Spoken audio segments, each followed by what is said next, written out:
Hi, my name is Tobey Pearson. I'd like to share a devotional thought with you today.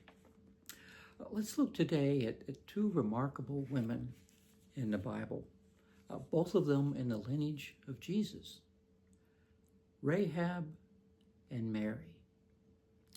Though their lives were vastly different, their stories converge in a powerful truth that God's grace and his purpose extend to all, regardless of people's background or circumstance.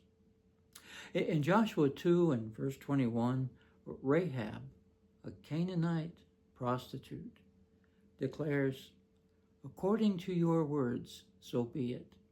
Now she's talking to the Israelite spies. She's just made an agreement with them, risking her life to protect their lives. Her faith in the God of Israel led her to act courageously. And through her obedience, she became part of God's redemptive plan.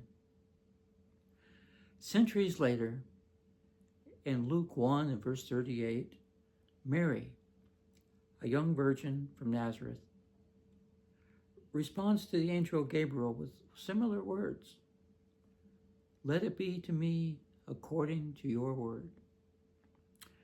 Mary, too, displayed extraordinary faith, accepting the divine call to bear the Son of God, despite the judgment from society that she would face. Well, let's compare and contrast these two heroic women of the Bible. At first glance, Rahab and Mary couldn't be more different.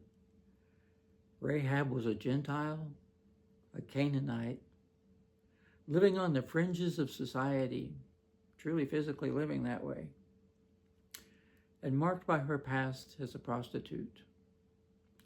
Indeed, we hardly know her as just Rahab, do we? It seems like it's nearly always Rahab the harlot or Rahab the prostitute. That terminology just stayed with her. But Mary, on the other hand, was a Jewish girl, a virgin, pure and unassuming, living a quiet life in the small town of Nazareth. Yet both women were chosen by God to play pivotal roles in his plan of salvation. Both of these women were ancestors of Jesus. Mary was Jesus' earthly mother, and Rahab was Jesus' great, well, you have to say great 29 times to get it right, grandmother. Rahab's story reminds us that no one is beyond the reach of God's grace. Her past did not disqualify her. Instead, her faith made her welcomed into God's family. And Mary's story, on the other hand, shows us that God often chooses the humble, the lowly, and the poor to accomplish his greatest works.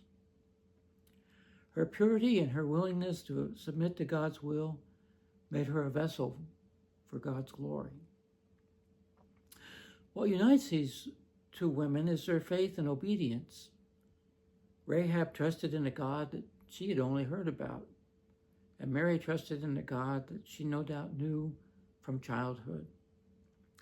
Both said yes to God's plan, despite the uncertainties, despite the risks involved. The willingness of each one of them to surrender to God's will is a testament to their faith. Rahab and Mary are an encouragement to us. They remind us that our value to God is not determined by our past or by our status, whether we feel like an outcast like Rahab or we feel inadequate like Mary. God sees our potential, and he invites us to be part of his story. Both women show us that God does not measure us by our past mistakes or by the world's definitions of worth. His grace is sufficient, and his plans for us are good. Rahab's faith made her an ancestor of Christ, grafting her into his family, despite her origins.